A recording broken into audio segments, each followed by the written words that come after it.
Welcome to Lock and Load Podcast. My name is Josh, where we talk about Connecticut 2A issues. Glocks are discontinued. That was the text message I got this morning. We're going to dive into this, but the Glock store, which is actually not owned by Glock, put out a screen grab this morning. And you know what? Let me go read that for y'all real quick here. So huge news. We have received news that as of November 30th, all Glocks are discontinued except the 43, 43X, and 48 variants. All Glocks will be replaced with a new Glock V models. These will have changes that prevent switch conversions. At launch, all will be non-MOS, no pricing change, still working to confirm new information. Now, with this information, I want to add one more tidbit to this. I sent an email out to my wholesalers, and one of them said, that's all the info we have is what you received. I'm going to see them having a hard time. And the other one did not know anything about the information I sent. So that's the info we got for you, but I want to break down some of this for you. So right now, this has been happening, that Glock has been purging their overall model line, right? We've removed all the Glock 45 gap models. We've removed a lot of the 40 cal models, some of the 45 models, some of the 10 mil models, some of the 9 mil models, obviously. So they've discontinued a ton of models to begin with. And that started happening a couple months ago. We did a video on that. You can go check that back in our list of, videos and everything that we put out. Why is this happening? Glock switches. That is my answer for you. Glock switches and lawsuits. So Baltimore is suing them.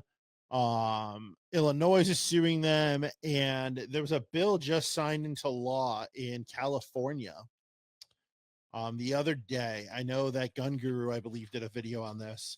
And it is basically bans Glocks. Similar to our bill of HB-7042, that puts industry liability on gun stores, manufacturers, wholesalers, and all that stuff. It also says anything that's readily convertible. Now, that's where you're going to get into some legal issues and legal jargon and problems with that. But is a Glock Gen 3 readily convertible to an automatic gun because you install a piece of plastic with a switch on it called the Glock switch, which is highly illegal, federally illegal? That turns it into a machine gun. That's illegal. But is that on the retailer, the consumer? In my opinion, I think that's on the consumer, not the manufacturer either. So back a couple months ago, Nick, our manager here, took a Glock armorer's course. So being a Glock stocking dealer, we get one free a year, and I sent Nick to go over and do that. And so while he was there, he was talking to the Glock armor and the sales guy who does all this stuff. And they were talking about switches and liability and everything, because it was before, I think it was just before 7042 got passed. And in that, Gen 5s have a piece of plastic that prevents Glock switches in it. But it's plastic, right? You could theoretically, use a rotary tool or something to remove that if you knew what you were doing. He did say it was rumored that Gen 6s were going to have that piece in metal. So then it's a lot harder to go and do that. Now, that doesn't look like what's happening here. It looks like they're going to this V model. And obviously in Roman numeral, that's 5, but they're not going to call it Gen 5s. And that's going to replace any, looks like it's going to add that metal piece to it to help with this litigation. So does this affect Connecticut? Well, yeah. I mean, if that post from Glock Story is true, they're going to discontinue and stop manufacturing all the other models. I think you're going to see one of two things happen. They've already started doing this, right? We're October 20th today. I'm going to try to get this video up today. And so they've already made the decision, and then they already started production. Because they said they were going to stop production of those November 30th. So time, it takes time to produce things and manufacture things and then get them out to the wholesalers and that kind of stuff. And again, this is a rumor. This is not confirmed yet. other than Glock store posted it, and one of my wholesalers is also aware of this. And I'm not going to name the wholesaler because I don't want to get any of them in trouble or anything. But this is a very, very large wholesaler, and we do a lot of business with them. So that was the context in here. Now, are we going to see an issue with Glocks in the supply and demand chain? Possibly. I think you're going to have a real issue. If that post stays true, they're going to first come out with non-MOS cuts, which doesn't make a lot of sense to me. And let me explain why. So when a Glock switch is installed, it's where the firing pin is. So you take off the back housing and then you put in a switch. It's how you would do in a free state, a binary switch.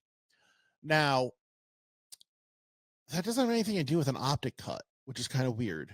Like there's no, you're milling off the metal on the top. That has nothing to do with the internal mechanics of the Glock or the frame or anything. So I don't know why you wouldn't send out your MOS models.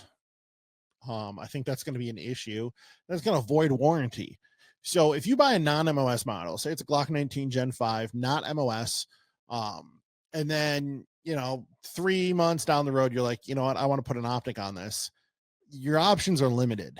I mean, one, you can trade in the gun and buy an MOS model, and then you have a factory milled slide. 2, you could probably pay for a factory milled slide and swap the slides. 3, they do make a weird adapter plate that takes out the rear sight. Not something that's super recommended because it's not really held in there properly. And then option 4, which is what most people do, is they send into a gunsmith and they mill the slide. But as soon as you cut that slide, you lose factory warranty. That slide's done. So if they mess up, it breaks, something malfunctions, Glock's not going to cover it.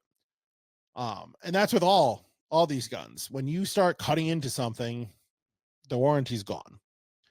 So to send out your non-MOS models, I think is going to be a big issue, because red dots are the new fad that is really happening in the market. And not new as in like in the last year, like this has been happening since around COVID times. So we will see what happens with that. We'll see if any of this actually turns out to be true. So we'll also see what happens with the stocking dealer program. That's something I guess interesting for FFL owners. We can start doing our stocking dealer program, I believe, right about now, through I think March. And when we got that stocking dealer, it didn't mention anything different.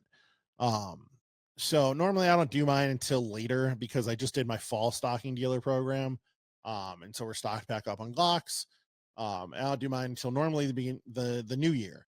But we'll see if they change any of that once it does come out. Now, 7042, I talked about it a few times here. I think is a factor into this. I don't think it's Glock's deciding matter. I think the big matter is 2 things. Maryland currently has a lawsuit, Baltimore specifically, about the readily convertible aspect of a Glock into Glock switches. Now, Glock switches, by the way, are not manufactured by Glock. This is not a manufactured thing. This is somebody that does somewhere. Somebody's done this. Like the designs, I assume, are out on the internet. I wouldn't go searching for them. And it's definitely illegal, federally, statewide, very illegal. So don't do that. But they're out there. You see them in arrest reports in, bigger cities where you have gun crime and you see them arrested with a Glock switch. I mean, it happened here in town, probably about 2 years ago, right around the corner, actually up the road over here. It was a stolen car. And when PD went to stop them in a parking lot, they took the passenger out. And then when the driver didn't get out, he tried to flee, ended up hitting a cruiser, and they took him out. He had a Glock with a Glock switch. Serial number was obliterated. Which to do that, by the way, to obliterate a Glock serial number, you have to do that on the slide, the barrel, and the frame. So it really does take effort to go and do that. So Maryland's suing them. Illinois is suing them. California just won, or I guess not won, just put through a big bill on this that basically banned Glocks because of this. So what other states are going to follow? With our liability bill of 7042, we didn't come up with anything specific about it. but it was good knowing that Gen 5s at least had a way of protecting that. And the slim lines definitely do too, which is why that's kind of singled out in the post, because they're slim, they're tiny. To my knowledge, there's no way to do that. So that's why they're probably okay. I would also assume the 42 and 43 are going to be okay as well. I know they only mentioned the 43X and 48s, but I would assume those would be okay as well, just because the same concept, this thing slide with. So they really shouldn't run into an issue. If you guys have any questions, drop it below. Make sure to share this, like it, subscribe wherever you're watching this. We started blowing up a little bit on Facebook, which is kind of cool. One of the videos has 230,000 views, which is absolutely insane. Some of you guys definitely get triggered with the word assault weapon. So I'm definitely going to not ever say assault weapon again. And there definitely won't be the word assault weapon in a title ever again. There probably will be. Because we refer to Connecticut general statutes, which is Connecticut law, when we talk about that. So please like this, subscribe, share, do all the good stuff. And if you guys have questions, comment below. I am pretty good about answering them. I try to be. Other than that, my name is Josh, and we will see you guys next time. Bye-bye.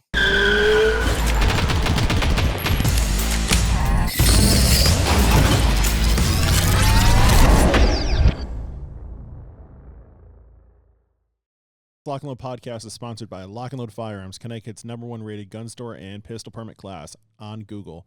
Come check us out, 1573 Meriden Waterbury Turnpike in Southington. Lock and Load Firearms. Lock and Load podcast is also sponsored by Patriot Wear Holsters, custom-made Kydex holsters locally made in Waterbury, Connecticut. www.patriotwearholster.com and use code LNL podcast for 10% off your purchase. Orders available for shipping or pickup at various locations.